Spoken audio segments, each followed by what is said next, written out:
আমরা ইতিমধ্যে নাউন সম্পর্কে জেনে নিয়েছি। নাউন কি? যে কোনো ব্যক্তি, বস্তু, পদার্থ, পশু, পাখি, অনুভূতি, ধারণা, আইডিয়া এসবের নাম বুঝলেই তাকে নাউন বলে।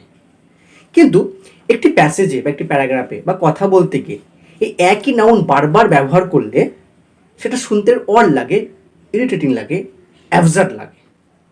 তাই এই একই নাউন বারবার ব্যবহার না করে আমরা অন্য শব্দ ব্যবহার করতে পারি।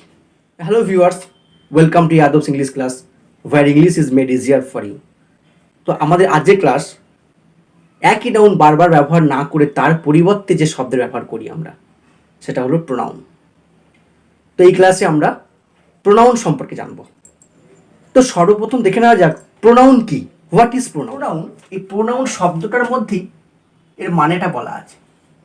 সেটা কেমন দেখে নাও। এই প্রো মানে হচ্ছে ফর বা ইন প্লেস অফ, অর্থাৎ ইন প্লেস অফ কার প্লেসে বসবে? নাউন। নাউন বলতে আমরা সবাই জানি এনি নেমস। তো নামের পরিবর্তে যে শব্দ বসবে, অর্থাৎ নামের জায়গায় যে শব্দ বসবে, সেটাই হচ্ছে প্রোনাউন। একই সেন্টেন্স বা একই প্যাসেজ প্যারাগ্রাফে বারবার নাউনের ব্যবহার না করে আমরা এই প্রোনাউনের ব্যবহার করি। তো নাউনকে কিভাবে প্রোনাউন রিপ্লেস করছে একবার দেখে নিই। তো দেখো, এই যে Ram is a boy, Ram reads in class 5, Ram goes to school everyday, Ram does his homework regularly. দেখো এই রাম, এই নাউন আমরা বারবার ব্যবহার করেছি, ফলে কি লাগছে? একটু অ্যাবসার্ড শোনাচ্ছে, একটু অড শোনাচ্ছে। তো এই রামের পরিবর্তে, এই রাম একটি নাউন, রামের পরিবর্তে আমরা যে শব্দের ব্যবহার করব সেটাই হচ্ছে প্রোনাউন। তো রামের পরিবর্তে কি ব্যবহার করছি দেখে নিই। রামের পরিবর্তে আমরা ব্যবহার করব হি। রাম হচ্ছে মেল জেন্ডার, ম্যাসকুলাইন, তো তার পরিবর্তে হি ব্যবহার করছি, হি। এবার দেখো এই প্যাসেজটি পড়তে ভালো শোনাচ্ছে। যেমন Ram is a boy, he reads in class 5, he goes to school everyday, he does his homework regularly. তো এরকম আমরা নাউনের পরিবর্তে আমরা যে শব্দের ব্যবহার করি সেটাই হচ্ছে প্রোনাউন। এরকম প্রোনাউনের অনেকগুলো প্রকারভেদ আছে। Personal pronoun, demonstrative pronoun, reciprocal pronoun, distributive pronoun, interrogative pronoun, relative pronoun, indefinite pronoun, এরকম অনেকগুলো প্রোনাউনের ভাগ আছে। আজকে আমরা এই ক্লাসে মূলত পার্সোনাল প্রোনাউন সম্পর্কে জানব। তো এই পার্সোনাল প্রোনাউনকে পার্সন এবং নাম্বার দিয়ে প্রথমে দেখে নেওয়া যাক। কোন পার্সনের কোন নাম্বারে কোন প্রোনাউন আমরা ব্যবহার করি সেটা আমরা দেখে নিই। পার্সন তিন প্রকার। ফার্স্ট পার্সনে কি দেখতে পাচ্ছি আমরা? সিঙ্গুলার হচ্ছে আই, প্লুরাল হচ্ছে উই। সেকেন্ড পার্সনের সিঙ্গুলার হচ্ছে ইউ, আবার প্লুরালও হচ্ছে ইউ। থার্ড পার্সনের সিঙ্গুলার নাম্বার হচ্ছে হি, সি, ইট। এবার দেখে নিই কোথায় কোন প্রোনাউনটা ব্যবহৃত হয়। হি ব্যবহৃত হয় মেল জেন্ডারের ক্ষেত্রে, বয় রাম। সি ব্যবহার হয় ফিমেল জেন্ডারের ক্ষেত্রে, গার্ল সীতা। ইট ব্যবহৃত হয় অ্যানিমেলস, বার্ডস বা যে কোনো নন লিভিং থিংসের ক্ষেত্রে। ইট আপাতত আমি এই দুটোর ক্ষেত্রে ব্যবহার দেখাচ্ছি, এক হচ্ছে অ্যানিমেলস এবং বার্ডস, আর নন লিভিং থিংসের ক্ষেত্রে। ইটের কিন্তু আরও অনেক ব্যবহার আছে, আরও বিভিন্ন কনটেক্সটে তার ব্যবহার আছে, তার বিভিন্ন ইম্প্যাক্ট আছে। তো শুধুমাত্র ইট নিয়ে আমি আরেকটা ক্লাস তোমাদের সামনে রাখবো। তো আজকে আমি বলে রাখছি আপাতত ইট ব্যবহৃত হয় অ্যানিমালস, বার্ডস আর নন লিভিং থিংসের ক্ষেত্রে। আর এই যে থার্ড পার্সন সিঙ্গুলার নাম্বার আমরা দেখলাম হি, সি, ইট, পাশাপাশি যে কোনো সিঙ্গুলার নাউনও হচ্ছে থার্ড পার্সন সিঙ্গুলার নাম্বার, একই সাথে বলে রাখলাম। আর থার্ড পার্সন প্লুরাল নাম্বার হচ্ছে দে, পাশাপাশি যে কোনো প্লুরাল নাউন্সও হলো থার্ড পার্সন প্লুরাল নাম্বার। এবার পার্সোনাল প্রোনাউনের বিভিন্ন ভাগ এবং তার অ্যাপ্লিকেশন আমরা দেখে নেব। পার্সোনাল প্রোনাউনের 5 রকম ভাগ দেখাচ্ছি। এক হচ্ছে সাবজেক্ট প্রোনাউন, যাকে আমরা সাবজেক্টিভ প্রোনাউন বা নমিনেটিভ প্রোনাউন বলতে পারি। 2 হচ্ছে অবজেক্ট প্রোনাউন, 3 হচ্ছে পজেসিভ অ্যাডজেক্টিভ, তারপরে পজেসিভ প্রোনাউন, আর 5 নম্বর হচ্ছে রিফ্লেক্সিভ বা এমফ্যাটিক। দুরকম নাম, দুরকম ব্যবহার অনুযায়ী নাম হয়েছে। তো প্রথমে দেখে নিই first person singular number I. এর অবজেক্ট প্রোনাউনটা কি হবে? Me. Possessive adjective mine, possessive pronoun mine. Reflexive বা এমফ্যাটিক হচ্ছে সেলফ যোগ হবে, সেলফ এই সাফিক্সটা যোগ হবে। তারপরে প্লুরাল ফর্ম কি আছে? We, us, our, ours, ourselves হবে, সেলফের plural form selves. Second person কি আছে? You, object pronoun you, positive adjective your, positive pronoun yours. এটা সিঙ্গুলারের ক্ষেত্রে হবে ইয়োর সেলফ, আর প্লুরালের ক্ষেত্রে হবে ইয়োর সেলভস। তারপর third person he, him, his, his, himself, she, her, her, hers, herself, it, it, its, its, itself, they, them, their, theirs, themselves, plural তাই themselves হলো। তো এইটা হচ্ছে first person, second person, third person.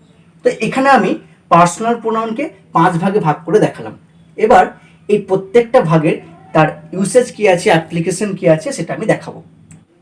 তো প্রথমে আমি subject প্রোনাউনের ব্যবহারটা দেখে নিচ্ছি। আই ইট রাইস, এখানে আইটা হচ্ছে subject pronoun, I eat rice. আর এই সাবজেক্ট প্রোনাউন অর্থাৎ এইটাকে পেতে গেলে আমরা সাধারণত হু বা হোয়াট দিয়ে কোশ্চেন করি। এবার অবজেক্ট প্রোনাউন দেখে নেওয়া যাক।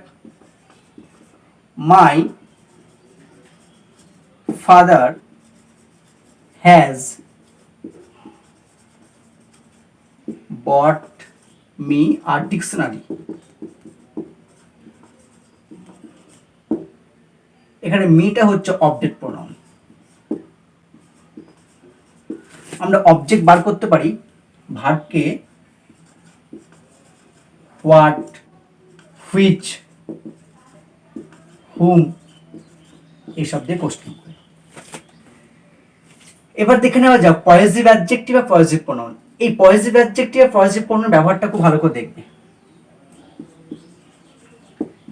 দিস ইজ মাই বুক, মাইটা হচ্ছে পজিটিভ অ্যাডজেক্টিভ। আমরা পড়ছি প্রোনাউন, কিন্তু এখানে পজিটিভ অ্যাডজেক্টিভ কেন বলছি? কারণ এই প্রোনাউনটি অ্যাডজেক্টিভের মতো ব্যবহার হচ্ছে। অ্যাডজেক্টিভের ধর্ম হচ্ছে নাউনকে কোয়ালিফাই করা, নাউনের সম্পর্কে বলা। তো সাধারণত adjective is followed by noun. এখানেও এই মাইকে ফলো করছে বুক, আর বুক হচ্ছে নাউন। তাই যেহেতু মায়ের মধ্যে এই অ্যাডজেক্টিভের গুণাগুণ বর্তমান, তাই একে মাইটাকে অ্যাডজেক্টিভ বলা হচ্ছে। আর পজিটিভ কেন বলছি? কারণ বুকটা কারোর পজেশনে আছে, অর্থাৎ আমি বইটাকে পজেস করছি, আমার পজেশনে বইটা আছে, তাই এটা পজিটিভ, পজিটিভ অ্যাডজেক্টিভ। এবার এই পজিটিভ অ্যাডজেক্টিভের পরিবর্তে পজিটিভ প্রোনাউন দিয়ে এই সেন্টেন্সটাকে লিখছি মানে অপরিবর্তিত রেখে। This book is mine. এই মাইনটা হচ্ছে পজিটিভ প্রোনাউন। এখানে দেখো পজিটিভ অ্যাডজেক্টিভ কখন হলো? যখন তারপর একটা নাউন বসলো। এক্ষেত্রে কিন্তু মাইনের পরে কোনো নাউন বসেনি, কিন্তু এটাও পজিশন কি বোঝাচ্ছে, এটাও আমি পজেস করছি এটাই বোঝাচ্ছে, তাই এটা পজিটিভ প্রোনাউন। আর এই দুটো উত্তর আমরা পাবো হুজ দিয়ে কোশ্চেন করলে। অর্থাৎ আমরা স্পোকেন ইংলিশেও এই ব্যবহারটা খুব করতে পারি। আমি বলতে পারি হুজ বুক ইজ দিস, এই বইটি কার? Is it yours? উত্তরে বলতে পারে no, it's not mine, it is his, এটা তার। Whose pen is lying there, is it his? No, it's not his, it's mine. এরকম আমরা প্রশ্ন উত্তর করতে পারি। এবার আমরা রিফ্লেক্সিভ বা এমফ্যাটিক প্রোনাউন সম্পর্কে দেখে নেব। একই প্রোনাউন ব্যবহারের উপর নির্ভর করছে সেটা রিফ্লেক্সিভ হবে না এমফ্যাটিক হবে। তো প্রথমে আমি রিফ্লেক্সিভের এক্সাম্পল দিচ্ছি। I cut myself. এখানে মাইসেলফ হচ্ছে অবজেক্ট এবং অবজেক্ট সাবজেক্টকে রিফ্লেক্ট করছে, অর্থাৎ আমি নিজেকেই কেটে ফেলেছি। তো যখন অবজেক্ট সাবজেক্টকে রিফ্লেক্ট করছে বা অবজেক্ট আর সাবজেক্ট একই ব্যক্তি বা বস্তু হচ্ছে, তখন সেটা রিফ্লেক্সিভ প্রোনাউন হচ্ছে। রিফ্লেক্সিভ। এবার দেখাচ্ছি emphatic. I myself cut the cake. এখানে কি বলছে, এখানে মাইসেলফ কিন্তু অবজেক্ট না, এখানে অবজেক্ট হচ্ছে দ্য কেক, এবং এই দ্য কেক অর্থাৎ অবজেক্ট সাবজেক্টকে রিফ্লেক্ট করছে না, বাস অবজেক্ট এবং সাবজেক্ট একই ব্যক্তি বা বস্তু নয়। এখানে মাইসেলফ কি করছে, এখানে মাইসেলফ এই সাবজেক্টকে অর্থাৎ আইকে এমফেসাইজ করছে, অর্থাৎ আমিই কেকটা কেটেছি, অন্য কেউ নয়, আমিই কেকটা কেটেছি, অর্থাৎ আমাকে এখানে জোর দেওয়া হচ্ছে, সাবজেক্টকে এমফেসাইজ করা হচ্ছে। তো এক্ষেত্রে যেমন সাবজেক্টকে এমফেসাইজ করছে মাইসেলফ, আবার অবজেক্টকেও এমফেসাইজ করতে পারে। সেটা কেমন? ধরো আমি মার্কেটে একটি ছেলেকে দেখেছি যার নাম হচ্ছে রাম। তো আমি আমার বন্ধুকে বলছি, জানিস তো আমি গতকাল রামকে মার্কেটে দেখেছি। তো আমার বন্ধু বলছে, না ওটা রাম ছিল না, কিন্তু আমি জোর দিতে বোঝাচ্ছি, আমি শিওর আছি। তখন আমি বলছি, না আমি রামকেই দেখেছি। সেক্ষেত্রে সেন্টেন্সটা কী হবে? I saw Ram himself. I saw Ram himself, অর্থাৎ আমি রামকেই দেখেছি। I saw Ram himself. আবার এই কম্পাউন্ড প্রোনাউনগুলি অর্থাৎ এমফ্যাটিক প্রোনাউনগুলো বাই দিয়েও যুক্ত হতে পারে। সেক্ষেত্রে কি বোঝাবে? দেখো, দ্য গার্ল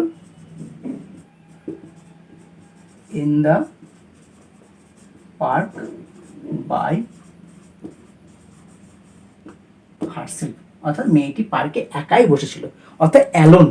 তো এখানে অ্যাকশনটা লোনলি করেছে, অ্যালোন করেছে। তো এগুলো সবই হচ্ছে এমফ্যাটিকের এক্সাম্পল।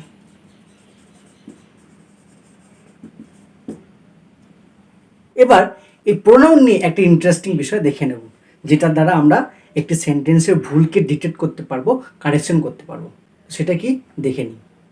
এখানে আমরা বেশ কিছু সেন্টেন্স দেখতে পাচ্ছি। সেটা কিরকম? I, you and he went to the market. পরবর্তী সেন্টেন্সগুলো অলমোস্ট একই আছে, শুধুমাত্র এই প্রোনাউনের প্লেসগুলোকে ইন্টারচেঞ্জ করেছি। এই যে এখানে 6টা সেন্টেন্স লিখেছি, এই 6টা সেন্টেন্সের মধ্যে একটি মাত্র সেন্টেন্স সঠিক, বাকি সবগুলো ভুল।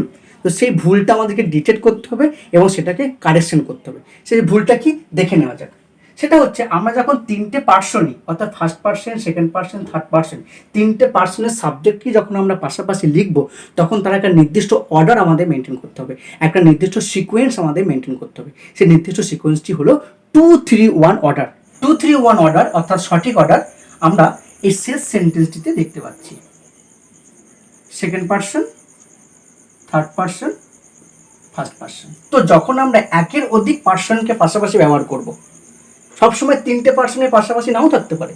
যদি থার্ড পার্সন না থাকে তাহলে প্রথমে সেকেন্ড পার্সন তারপরে ফার্স্ট পার্সন বসবে। যদি ফার্স্ট পার্সন না থাকে তাহলে প্রথমে সেকেন্ড তারপরে থার্ড।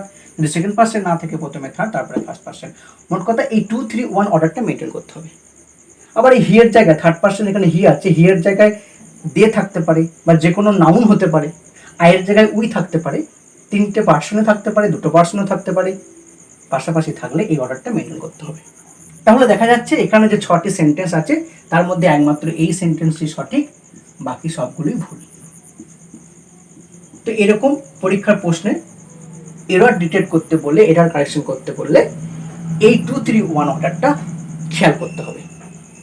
আরেকটা বিষয় দেখে নাও, এখানে আইটা সেন্টেন্সের প্রথম ক্যাপিটাল হয়েছে, ঠিক আছে, কিন্তু এখানে তো সেন্টেন্সের প্রথম নয়, এখানেও সেন্টেন্সের প্রথম নয়, তা সত্ত্বেও ক্যাপিটাল লেটার হয়েছে কেন? আমরা জানি প্রপার নাউন সেন্টেন্সে যেখানেই ব্যবহৃত হোক না কেন সর্বদা ক্যাপিটাল লেটার দিয়ে শুরু হয়।